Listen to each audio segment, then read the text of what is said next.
What if I told you one of the most famous theories in poker could be partly wrong? The Fundamental Theory of Poker by David Slansky roughly states that when your opponents make mistakes, you win, and when they play correctly, you lose. With that logic, if opponents in low-stakes games continue to call with weak hands and chase unlikely draws when you have a strong hand like top pair with best kicker and they don't have the correct pot odds to do so, this seems advantageous for you. However, it appears that these opponents frequently manage to complete their draws, which suggests an issue.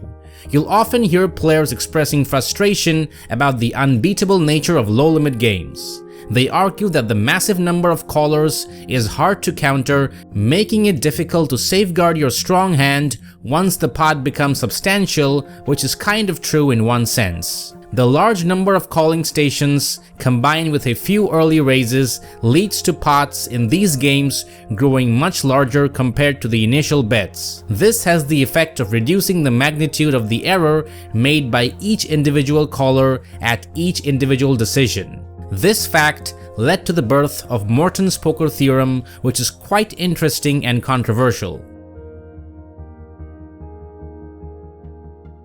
Morton's theorem states that in multi-way pots, a player's profit may be maximized by an opponent making a correct decision. In other words, when you have the strongest hand and are facing two or more opponents with additional cards to be dealt, it's often more profitable if some of them fold, even if their decision to fold is correct and not a mistake. In essence, you would prefer your opponents to make the right fold, as their misguided attempts to chase you will actually lead to long-term losses for you. Now, you might find this pretty surprising, but Morton tries his best to convince us with this example. Suppose in Limit Hold'em you hold Ace of Diamonds and King of Clubs, and the flop is King 9-3 two-tone, giving you top pair best kicker. When the betting on the flop is complete, you have two opponents remaining, one of whom has the nut flush draw, say Ace-10 of Hearts, giving him 9 outs, and one of whom you believe holds second pair random kicker, say Queen-9, leaving you with all the remaining cards in the deck as your outs. The turn card is an apparent blank, say the 6 of Diamonds, and we will say the pot size at this point is P, expressed in big bets. After the player bets on the turn, opponent A, who holds the flush draw, is certain to call. Their decision is likely justified by the pot odds they're receiving, though this wouldn't hold true in a no-limit game due to reverse implied odds. Once opponent A makes the call, opponent B is left with a choice between calling or folding. To determine the best option for opponent B, you will need to calculate the expected value for each scenario. This calculation takes into account the number of remaining cards that can improve opponent B's hand and the current pot size at the moment of their decision. It's important to note that in these considerations, all players are assumed to possess complete information about each other's cards. Opponent B doesn't win or lose anything by folding.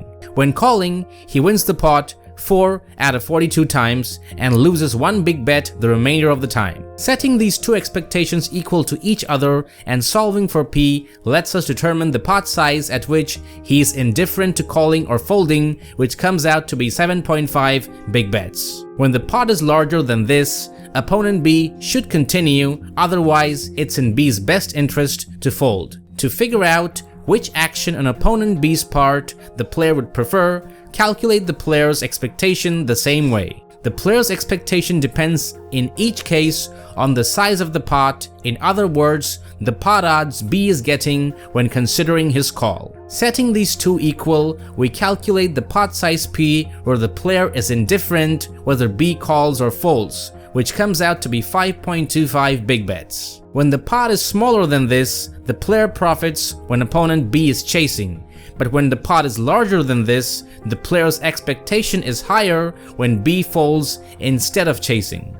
In this case, there is a range of pot sizes where it's correct for B to fold and you make more money when he does so. This range of pot sizes, marked with an X, is where the player wants his opponent to fold correctly, known as the paradoxical region.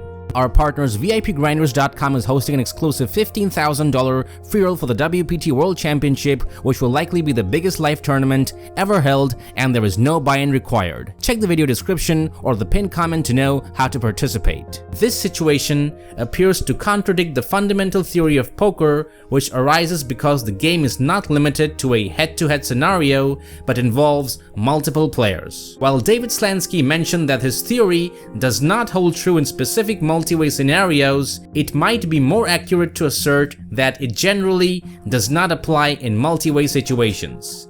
In the given example, when opponent B makes a call within this paradoxical region, they are overpaying for their weaker draw. However, you are no longer the sole beneficiary of this costly mistake.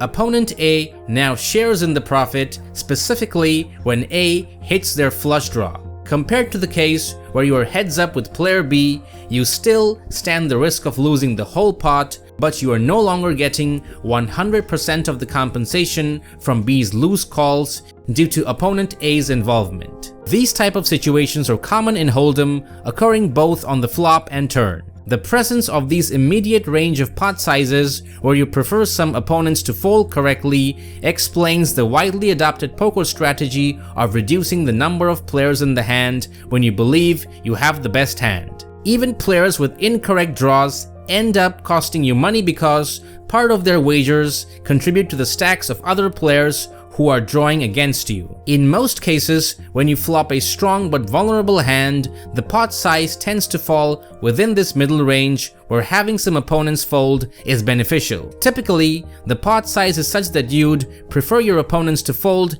even if they would be making the right decision.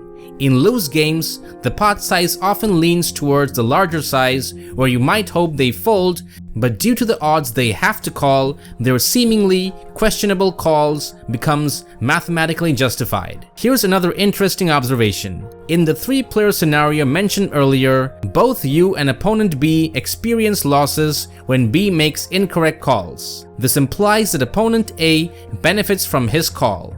Since poker is a zero-sum game, opponent A benefits even more from B's call than the actual size of B's mistake in calling. Due to the decrease in your expected outcome caused by B's call, it logically follows that the collective results of all players involved must be positively impacted by B's call. In essence, if opponent A and B were to split their profits, it would seem like they were colluding against you. This is sometimes referred to as implicit collusion. One conclusion of Morton's theorem is that in a loose Hold'em game, the value of suited hands goes up because they are precisely the type of hands which will benefit from implicit collusion. This sounds all good in theory, but the interpretation of this concept in practice is difficult. Perhaps what is needed is an additional theorem, the fundamental theorem of poker for multi-way pots. Let us know in the comments what you think.